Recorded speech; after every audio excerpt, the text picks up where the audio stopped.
You told us earlier in the program that when you were a kid, you sometimes found yourself getting involved when people were being arrested.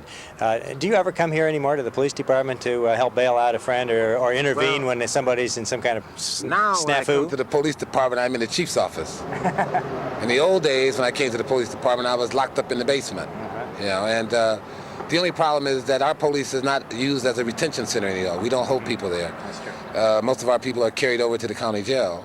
So if you're talking about those who are arrested by the Champaign Police Department, that's right. Good point. You wouldn't get them out. You have to go to the county jail in order to get them out. So we don't hold anyone here. Do you do much of that anymore? Very little, because even in those days, I was never placing up cash money to get people out because I didn't have cash money. What I simply done was served as a legal advocate for them to tell them what their rights were, called other attorneys to help represent them. I still do that. But in those days, no one else was doing it anyway. These days, I mean, we have had changes in that particular area. We've had changes, but those are still problems. Poor people are still getting involved with the police department. A lot of that is still being done. Roy Williams still do a great deal of that. You know, you look in the paper, there are young people, because of the economy, that are going to jail every day. And it's what I call urban suicide, of young men going to prison for 10, 15 years for things that they should not have done, you know, but they've done them anyway.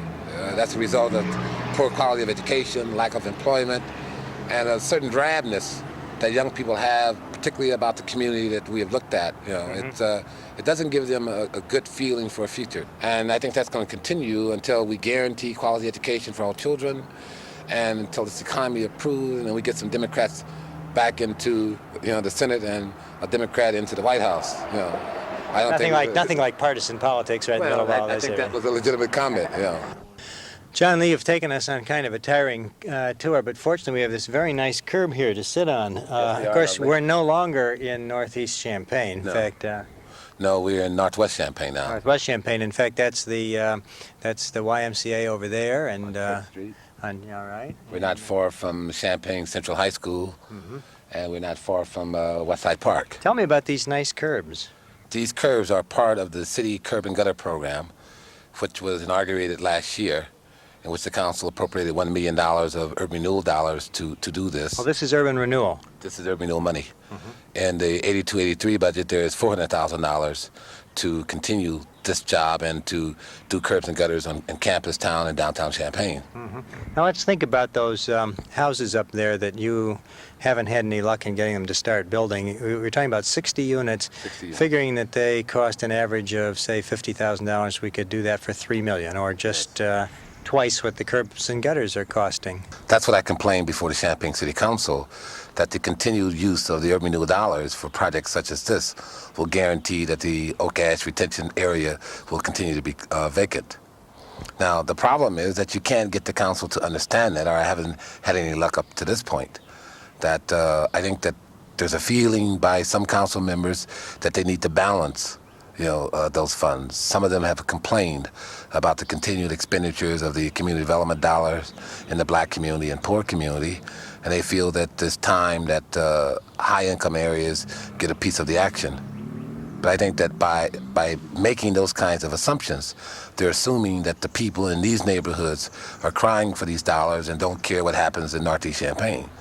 I happen to believe that these people That might not be the case. In other words, it'd be interesting to know. I'm sure that people here are happy to see their curbs repaired and nice, so that you and I can sit here when we're tired after this tour and you know, and be in their front yard and entertain them and things like that. But they wouldn't necessarily vote against housing for people who apparently have no place that's decent to go. I think that if the people in the curb and gutter area went on the same tour that we've just went on, and they had to make that decision, I think that they would vote to continue the redevelopment of the areas that we've looked at. The problem is that people who are making the decisions have not been on the tour that we've been on, and therefore, hence, we have the curb and gutter program. But I don't find the logic in it. You know, there are many areas that we haven't seen on this tour that are substandard, and the city needs to do something about it immediately. Well, John Lee, thanks for the tour. There's just no question that Champaign looks different from the way it used to look. And Mr. Phillips, perhaps years ago, you carrying on the torch, there are people who care about it and who are keeping it going. I think there a lot of credit goes to you and to all the people who worked with you to bring about the changes we've seen. Clearly, we're moving in the right direction. Well, it's very little credit. I think that we didn't see problems in which the city of Champaign could not resolve. Hopefully, if people would just simply pay more attention to the home they live in, more attention to the street that they live on, more attention to what goes on in our government and how that government can be used to help them, I think you'll see some sizable improvements, not only in that neighborhood that we looked at, but throughout the city of Champaign, I hope. Well, this raises the interesting question, which I've heard people ask before of you, and I think you must have been asked it, which is, why do you stay here in Champaign? It's true that you were born and raised here. Is it just roots? A guy of your talents, well, you've been out touring around the country helping other people with their urban planning problems. I know that. So it's clear that some people see you as a consultant. They're willing to call you in. Why don't you do that? I don't stay in Champaign because I was born here. I stay in Champaign because I believe that if you cannot solve problems in bedroom communities like Champaign, you cannot solve them anywhere. Several years ago, I was in Toledo, Ohio, consulting a project area committee. These are people affected by the urban renewal program. And a lady stood up and she said, "Mr. Johnson, if you're so good, where have you done this at?" Yeah. You are making certain recommendations to them, and she's now challenging you. Where have you done this? All right. Could I go back to Champaign and see all these things that you're asking us to do? And I said, "No, ma'am, you could not." And I thought about that, and I said that there should be a model community, someplace one could be able to say, it did work, it worked in Champaign. And I've been here a long time trying to make it work. The difficulty could be is my style of doing it. You know, I'm somewhat independent. I don't need a group of people.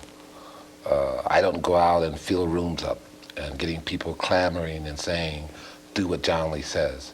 I simply try to present the facts, the best that I have them, and let the facts speak for themselves.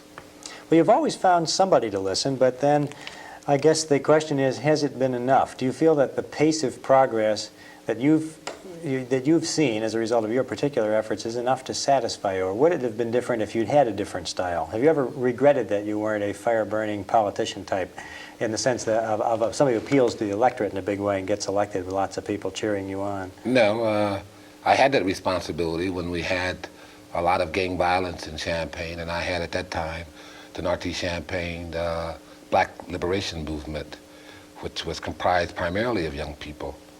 And not only did I run the group, I actually had their lives in my hand. And it was not a feeling that I enjoyed. I did not like the responsibility of other people's lives.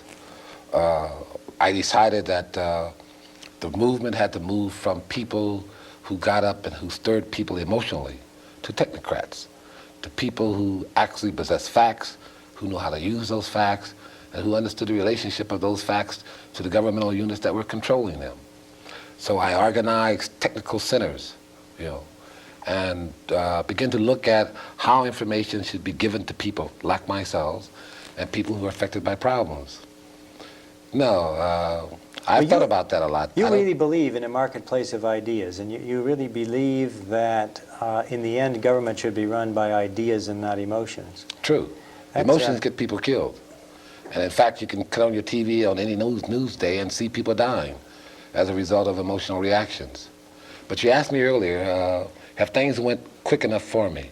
No, they have not. Because we have not been dealing with problems which are mysteries to people. A politician should understand the issues of substandard housing. A politician should understand the political resources in which he or she controls. You know, it's not difficult to understand brutality by police officers. It's not difficult to understand unemployment. It's not difficult to understand racism and how racism affects communities and institutional systems. We're not talking about finding a solution to cancer or getting ourselves to some distant area in outer space. We're talking about things in which men and women can control. And from that standpoint, I've really been saddened, because I've been at this over 20 years. And in 20 years, all of these communities or all these pockets of poverty that exist in Champaign-Urbana and even throughout our county should have been redone.